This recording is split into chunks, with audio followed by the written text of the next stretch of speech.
Avant de plonger dans cette histoire incroyable, pensez à vous abonner à la chaîne et à activer la cloche. Ici, chaque récit a quelque chose à dire, et vous ne voudrez pas en manquer un seul.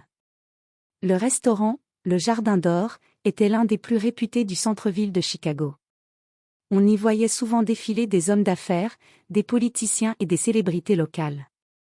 Ce soir-là, une ambiance feutrée régnait dans la salle, lumière tamisée, musique de jazz en fond, serveur impeccablement vêtu. C'est dans ce décor chic qu'un homme noir, élégant dans son costume bleu marine, entra calmement.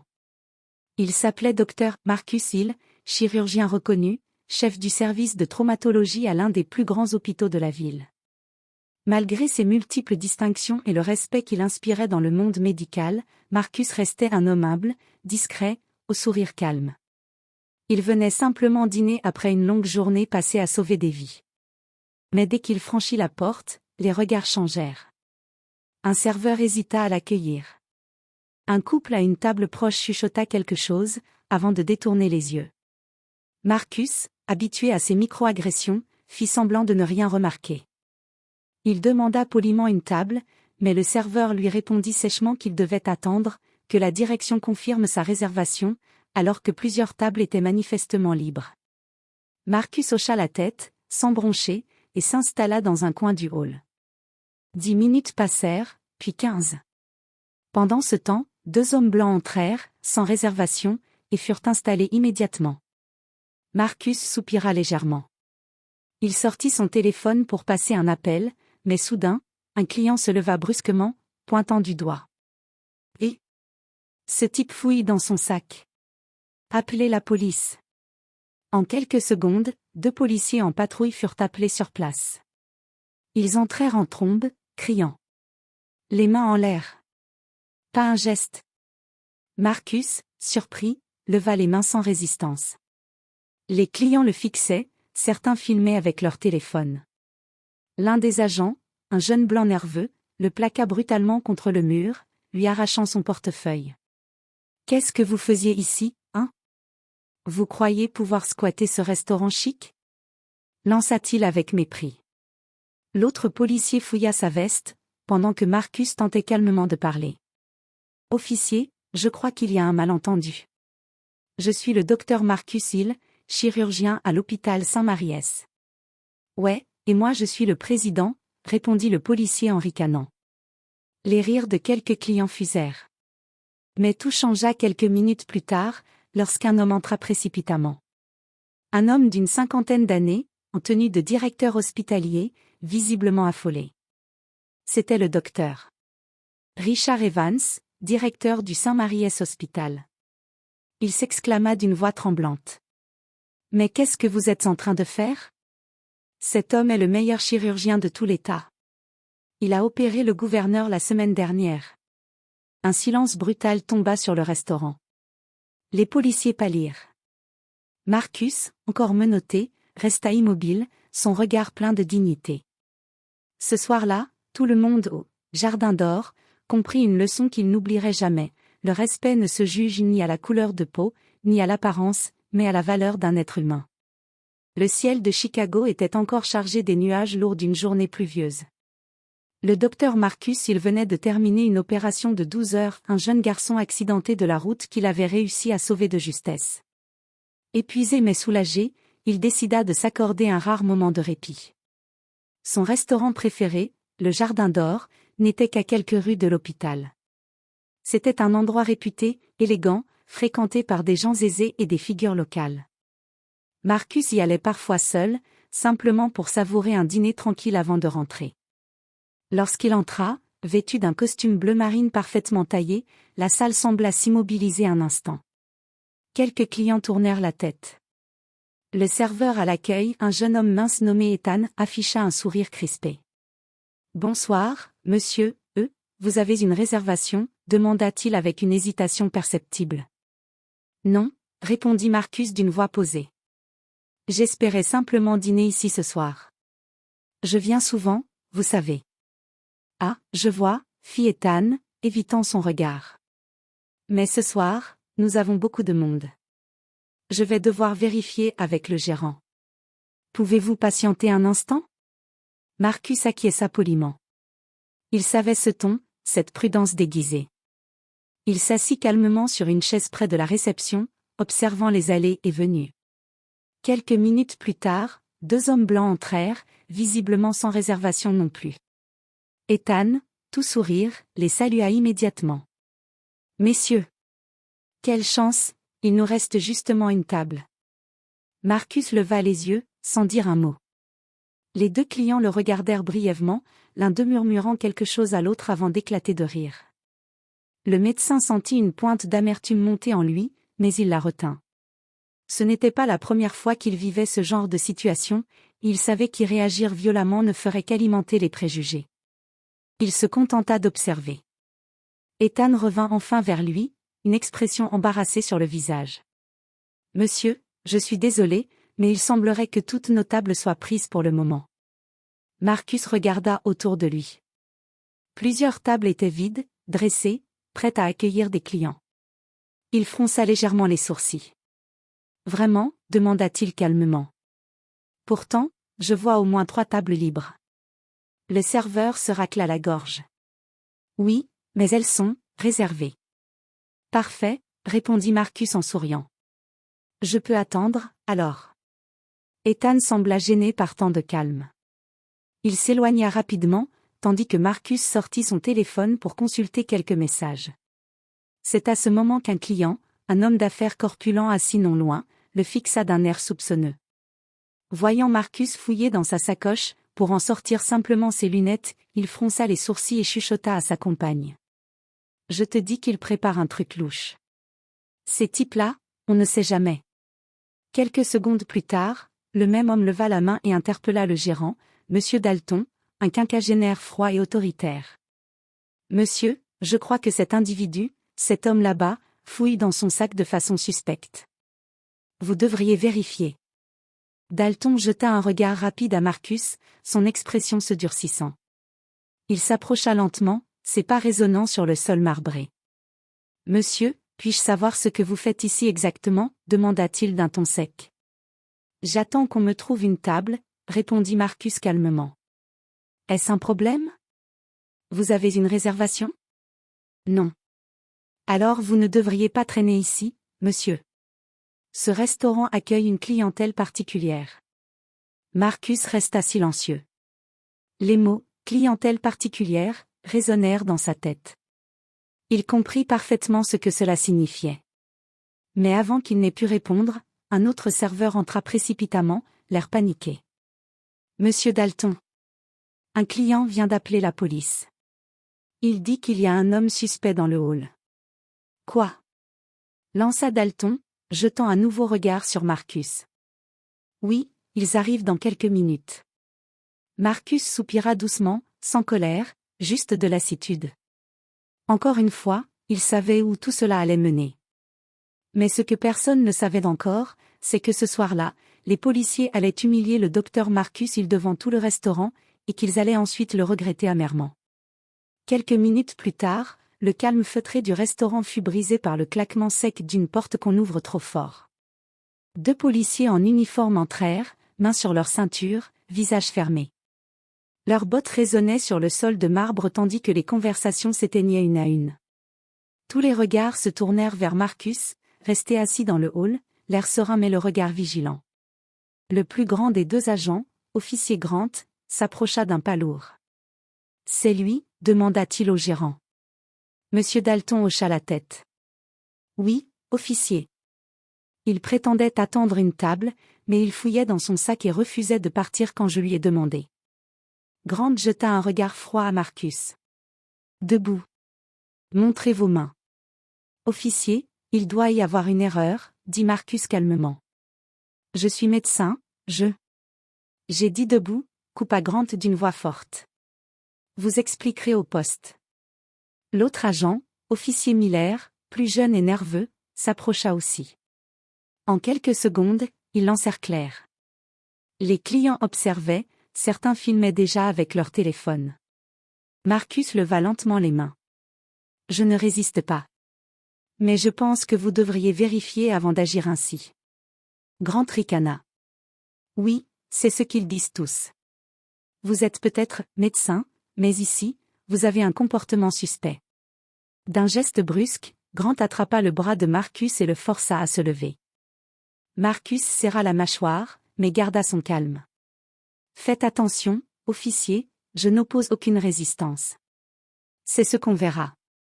Sans autre avertissement, Miller lui arracha sa sacoche, la vida sur le sol, un stéthoscope, un badge hospitalier, des papiers, un portefeuille. Grant siffla d'un air moqueur. Oh, regardez-moi ça. Un badge de docteur, hein?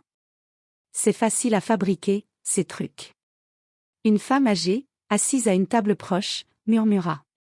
Mon Dieu, c'est ridicule. Mais le gérant Dalton intervint aussitôt. Laissez la police faire son travail, madame. Nous devons assurer la sécurité de nos clients. Grant plaqua Marcus contre le mur, le fouillant sans ménagement. Qu'est-ce que vous faisiez ici? J'attendais une table. J'ai été patient, respectueux, et voilà comment je suis traité? Vous auriez dû choisir un autre restaurant, répondit Grant sèchement. La tension monta d'un cran. Marcus sentit le regard des clients sur lui, certains avec gêne, d'autres avec mépris. L'humiliation brûlait en lui, mais il se refusait à exploser. Il savait que la moindre réaction serait utilisée contre lui. Soudain, Miller découvrit le portefeuille ouvert sur le sol. Il prit la carte d'identité et la lut à voix haute, moqueur. Docteur Marcus Hill, chef du service de traumatologie, Hôpital St. Mary S. Vous vous êtes donné du mal pour rendre ça crédible, hein? Grant sourit. On vérifiera tout ça. En attendant, vous venez avec nous. Et sans attendre, il passa les menottes à Marcus, sous les regards choqués de plusieurs clients. Un silence pesant s'installa. Vous commettez une erreur, souffla Marcus, la voix posée mais ferme. Ouais, on verra ça, répondit Grant. Ils le tirèrent vers la sortie, ignorant ses paroles. Mais au moment où ils atteignaient la porte, une voix grave retentit derrière eux. Qu'est-ce que vous êtes en train de faire? Tous se tournèrent. Un homme imposant venait d'entrer, respirant l'autorité. C'était Dr. Richard Evans, le directeur du St. Mary's Hospital. Il avança d'un pas furieux vers les policiers. Ce que vous tenez menotté, là, c'est le chirurgien le plus talentueux que j'ai jamais connu. Comment? Fit Grant, surpris. Cet homme a sauvé la vie du gouverneur de l'État la semaine dernière. Et vous l'arrêtez parce qu'il attendait une table? Les policiers se figèrent. Un murmure parcourut la salle. Les clients baissèrent les yeux, honteux. Grant, déstabilisé, jeta un regard vers Dalton, qui balbutia. Je ne savais pas. Non, bien sûr que non, répliqua Evans d'un ton glacial. Parce que vous n'avez pas cherché à savoir. Vous avez jugé un homme sur sa couleur, pas sur son humanité. Il se tourna vers Marcus, toujours menotté, et ajouta d'une voix plus douce. Marcus, je suis désolé que tu aies eu à vivre ça. Grant défit les menottes, maladroitement. Marcus les observa tomber au sol. Il resta silencieux un instant, puis dit calmement. Ce n'est pas la première fois. Mais j'espère que ce sera la dernière. Le silence dans le jardin d'or était lourd, presque étouffant. Les conversations s'étaient éteintes, les clients évitaient désormais de croiser le regard du docteur Marcus Hill. Les policiers, eux, semblaient figés, leur visage pâle et tendu. L'instant d'avant, ils se croyaient dans leur bon droit, à présent, ils venaient de comprendre qu'ils venaient d'humilier l'un des hommes les plus respectés de la ville. Le docteur Richard Evans s'avança lentement vers eux, son regard rempli de colère froide. « Vous vous rendez compte de ce que vous venez de faire » dit-il d'une voix basse mais ferme. Grant tenta de balbutier une excuse. « Nous avons reçu un appel, signalant un individu suspect. »« Un individu suspect ?» coupa Evans. « Vous avez menotté un chirurgien parce qu'il était noir dans un restaurant de luxe. Voilà ce que vous avez fait. » Autour d'eux, plusieurs clients hochèrent la tête, honteux. Une femme se leva et s'exclama. « Je filmais la scène depuis le début. Tout ce qu'il a fait, c'est attendre poliment qu'on lui trouve une table. » Grant pâlit encore davantage. Miller, le plus jeune, baissa les yeux, incapable de soutenir le regard du médecin qu'il venait d'humilier. Marcus, quant à lui, resta immobile, droit, calme, les poignets encore rouges là où les menottes avaient laissé leur marque. Il regarda le gérant Dalton, qui se tenait près du comptoir, mal à l'aise, les mains tremblantes. « Vous vouliez protéger votre clientèle particulière, n'est-ce pas ?» demanda Marcus d'une voix calme mais perçante. Dalton avala difficilement sa salive. « Je ne voulais pas de problème, docteur. »« Vous en avez créé un, pourtant, » répondit Marcus sans hausser le ton. « Un problème bien plus grand que vous ne le pensez. » Le directeur Evans prit une profonde inspiration, puis sortit son téléphone. « J'appelle le service de presse de l'hôpital, » dit-il. « Ils doivent être au courant. Cette histoire ne restera pas cachée. » Grant s'interposa, paniqué. « Docteur, attendez. On peut régler ça ici, pas besoin de publicité. » « La publicité, » reprit Evans avec un rire amer. « Vous avez déjà humilié publiquement un homme innocent. Le minimum, c'est que la vérité le soit aussi. » Marcus leva doucement la main. « Laissez tomber, Richard. »« Quoi ? Tu ne veux pas qu'on parle de ce qu'ils t'ont fait ? » ?»« Non. Je veux qu'ils comprennent. Qu'ils se souviennent. Pas qu'ils me craignent. » Il tourna alors son regard vers les policiers. « Vous deux, regardez-moi bien. Ce soir, vous m'avez menotté, accusé et humilié sans aucune preuve. Et pourtant, chaque jour, je soigne des gens comme vous. Des policiers, des familles, des inconnus. Quand ils arrivent sur ma table d'opération, je ne leur demande jamais la couleur de leur peau.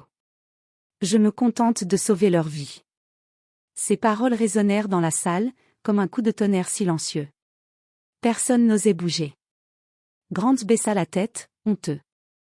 « Je suis désolé, docteur, » murmura-t-il. « Gardez vos excuses, » répondit Marcus. « Ce n'est pas à moi que vous devez les faire, mais à votre conscience. » Il ramassa calmement ses affaires tombées au sol, remit son badge dans sa poche et se tourna vers le directeur. « Je vais rentrer, Richard. Cette journée a déjà été bien longue. »« Marcus, attends, tu veux que je te raccompagne ? » ?»« Non. Je préfère marcher un peu. Ça m'aidera à me souvenir pourquoi je me bats encore pour changer ce monde. » Il quitta le restaurant, sous les regards lourds de honte et de regret. Les clients se remirent à murmurer. Le gérant Dalton resta planté là, blême, pendant que Richard Evans le fixait d'un air glacial. « Vous venez de détruire la réputation de votre établissement, » dit-il. « Et croyez-moi, je ferai en sorte que tout le monde le sache. » Puis il sortit à son tour, laissant derrière lui un silence plein de remords. Dans la rue, Marcus leva les yeux vers le ciel. La pluie recommençait à tomber doucement, lavant la poussière de la journée. Et peut-être, un peu, celle des injustices. Le lendemain matin, le scandale éclata. La vidéo de l'incident au Jardin d'Or faisait déjà le tour des réseaux sociaux. On y voyait tout, le docteur Marcus il menotté, plaqué contre le mur, et les policiers qui le traitaient comme un criminel sous les regards gênés des clients. La légende accompagnant la vidéo était simple. Un médecin noir humilié dans un restaurant chic, voilà ce que signifie le racisme ordinaire. En quelques heures, la vidéo dépassa le million de vues. Les chaînes d'information reprirent l'affaire, des journalistes campaient devant l'hôpital Saint-Mariès, et le visage de Marcus apparaissait sur tous les écrans. Certains témoignages affluaient, anciens patients, collègues, familles reconnaissantes. Tous racontaient comment ce médecin dévoué avait sauvé des vies, sans jamais faire de distinction. Au même moment, le chef de la police convoqua les officiers Grant et Miller. L'ambiance dans le bureau était glaciale. Le chef, un homme massif au ton grave, jeta la tablette sur la table. « Vous savez ce que c'est, ça ?» Grant hocha la tête, livide. « Oui, chef. Vous avez humilié un médecin respecté devant tout un restaurant, et maintenant la ville entière parle de vous. Vous avez détruit des années d'efforts pour restaurer l'image du service. » Grant tenta de se justifier. « On a reçu un appel, on croyait vraiment qu'il y avait un danger. »« Un danger ?» coupa le chef. « Un homme assis, calme, en costume, qui attend une table. Vous avez laissé vos préjugés décider à votre place. Il posa les coudes sur la table, son regard dur. Vous serez suspendu à titre provisoire, en attendant enquête disciplinaire. Et croyez-moi, les choses ne vont pas s'arrêter là. Grant baissa la tête. Miller, lui, semblait au bord des larmes. Chef, j'aimerais présenter mes excuses, dit-il. Vous aurez l'occasion de le faire. Devant les caméras. Pendant ce temps, au Jardin d'Or, la situation n'était pas meilleure. Depuis la diffusion de la vidéo, les réservations avaient été annulées en masse. Le gérant M. Dalton était assis dans son bureau, la tête entre les mains, les yeux fixés sur son téléphone qui vibrait sans arrêt. Insultes, critiques, appels à boycotter le restaurant. Une journaliste de la chaîne locale entra sans frapper. Monsieur Dalton, un mot pour notre reportage? Que répondez-vous aux accusations de racisme? J'ai déjà dit que c'était un malentendu, grogna-t-il. Un malentendu, filmé sous tous les angles? Le public n'y croit pas. Et le docteur Hill, lui, n'a pas encore fait de déclaration. Dalton soupira. Il savait qu'il avait tout perdu. Son arrogance, sa méfiance, sa lâcheté, tout venait de se retourner contre lui. À l'hôpital, Marcus travaillait comme si de rien n'était. Les infirmières le regardaient avec admiration, les patients le saluaient avec reconnaissance. Mais à l'intérieur, il se sentait fatigué. Non pas par la honte, il n'avait rien à se reprocher, mais par le poids de ce qu'il représentait désormais, un symbole. Dans son bureau, le docteur Richard Evans entra discrètement. « La presse veut te parler », dit-il. « Tout le monde attend ta version. » Marcus secoua la tête. « Ce n'est pas de moi qu'il faut parler, Richard. C'est du système qui permet ce genre de choses.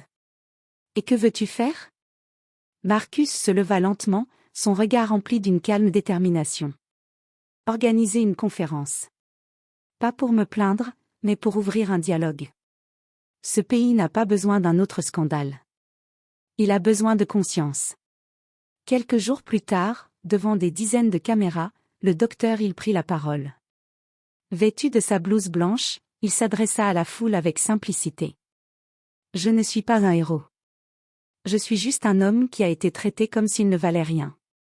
Et si cela m'arrive à moi, médecin respecté, imaginez ce que vivent ceux qui n'ont ni diplôme, ni caméra pour témoigner. Ce n'est pas une question d'uniforme ou de restaurant. C'est une question de regard. Tant qu'on verra une couleur avant de voir une personne, on aura échoué. » Ces mots furent accueillis par une salve d'applaudissements. Même certains policiers présents dans la salle se levèrent, émus. Le soir même, Marcus rentra chez lui, épuisé mais apaisé. Il alluma la télévision. Sur toutes les chaînes, son discours était rediffusé. Le présentateur concluait. Le docteur Marcus Hill a choisi la dignité plutôt que la colère. Et ce soir, Chicago se regarde enfin dans le miroir. Marcus sourit faiblement. Il regarda ses mains, les mêmes qui sauvaient des vies, les mêmes qu'on avait menottées. Et dans le silence de son salon, il murmura. Peut-être que cette fois, quelque chose changera. Une semaine passa. La ville de Chicago semblait encore résonner du nom du docteur Marcus Hill.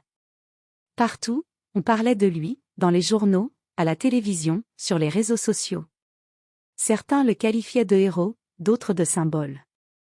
Mais lui, il refusait les titres et les étiquettes. Tout ce qu'il voulait, c'était continuer à exercer son métier, à guérir, à sauver, à servir. Pourtant, ce soir-là, alors qu'il s'apprêtait à quitter l'hôpital, une surprise l'attendait. Dans le grand hall, des dizaines de personnes s'étaient rassemblées. Infirmières, médecins, patients, journalistes, et même des membres du conseil municipal. Le directeur Richard Evans prit la parole. « Marcus, ce que tu as vécu a bouleversé cette ville. Mais surtout, la façon dont tu as réagi, avec calme, intelligence et dignité, a inspiré des milliers de gens. Nous avons donc décidé de te remettre un prix symbolique, la médaille du service humanitaire de Chicago. » Les applaudissements fusèrent. Marcus resta figé quelques secondes, puis avança modestement. Il accepta la médaille, remercia d'un signe de tête et dit simplement. « Je ne veux pas que cette histoire soit celle d'un homme humilié, mais celle d'une ville qui apprend à regarder autrement. » Son discours fut bref, mais bouleversant. Et pourtant, la soirée réservait encore une autre surprise. Alors que la cérémonie touchait à sa fin, deux silhouettes apparurent à l'entrée du hall. C'étaient les officiers Grant et Miller. Sans uniforme, en tenue civile, visiblement nerveux. Un murmure parcourut la foule. Richard Evans s'avança, hésitant, mais Marcus leva la main pour le stopper. « Laissez-les venir, dit-il doucement. » Les deux hommes s'approchèrent lentement. Grant, le plus âgé, avait le visage marqué, les yeux humides. Il prit la parole, la voix tremblante. « Dr. Hill. Je ne sais pas comment trouver les mots. J'ai passé ma carrière à me dire que je servais la loi, mais ce soir-là, j'ai agi contre la justice. Ce que j'ai fait était inexcusable. » Miller baissa la tête. « J'ai revu la vidéo des dizaines de fois. Je me déteste à chaque image. Je ne dors plus depuis. » Marcus les observa longuement, sans un mot. Puis, calmement, il répondit. « Vous savez, la vraie justice ne consiste pas à humilier ceux qui nous ont blessés. Elle consiste à leur donner une chance d'apprendre. » Un silence profond suivit. Grant leva lentement les yeux vers lui. « Vous me pardonnez ?» Marcus esquissa un léger sourire. « Ce n'est pas à moi que vous devez le demander. C'est à vous-même. Mais je n'ai aucune haine. » Les deux hommes restèrent figés, bouleversés. Ils s'inclinèrent légèrement, puis se retirèrent sans un mot. Dans la salle, plusieurs personnes essuyaient des larmes. Quelques jours plus tard, le Jardin d'Or avait rouvert ses portes sous une nouvelle direction. Le gérant M. Dalton, discrédité, avait été renvoyé. Une grande affiche trônait désormais à l'entrée.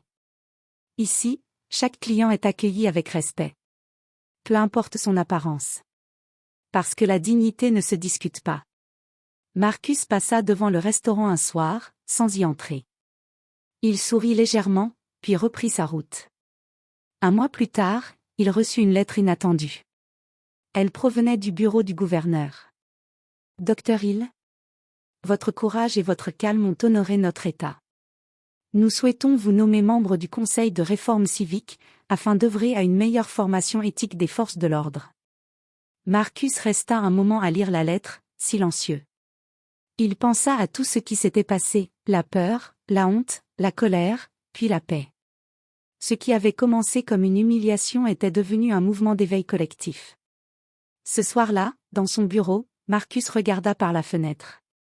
La ville brillait sous la pluie, comme lavée de ses fautes. Il murmura doucement. Parfois, la vie nous humilie pour mieux nous rappeler qui nous sommes vraiment. Puis il rangea sa médaille dans un tiroir, éteignit la lumière, et quitta son bureau.